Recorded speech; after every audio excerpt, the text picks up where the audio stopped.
le 13h, Ophélie Fontana. Bienvenue à vous à la une de l'actualité. Le décès de Dean. Ce petit garçon a été retrouvé sans vie aux Pays-Bas.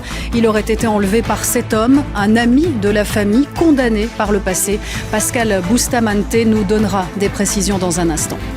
Les prix des carburants toujours plus chers. Essence et diesel vont de record en record. Alors les automobilistes ont chacun leur stratégie pour dépenser un peu moins.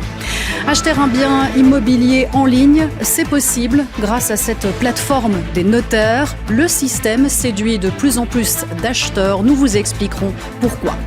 Un nuage de cendres recouvre l'archipel des Tonga. Très peu d'images nous parviennent depuis l'éruption volcanique et le tsunami. Ces îles sont véritablement coupées du monde.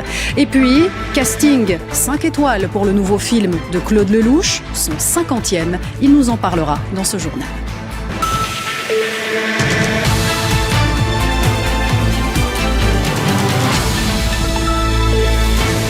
Bonjour à toutes et tous. Dans la suite de ce journal, direction Rome, dans cette villa qui abrite une œuvre du Caravage. La demeure sera vendue aux enchères tout à l'heure après un litige familial.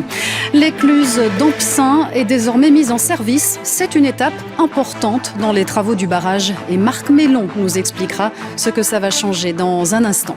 Et puis, roulement de tambour. À Charleroi, les Gilles étaient sortis pour les Soumons, même si l'incertitude plane autour de nombreux carnaval. Et c'est la fin de ce journal. Merci de nous avoir suivis. À suivre la météo de Daniela Prepeliuk et puis Affaires conclues avec Sophie Davant. Excellent après-midi à vous sur la Une et à demain.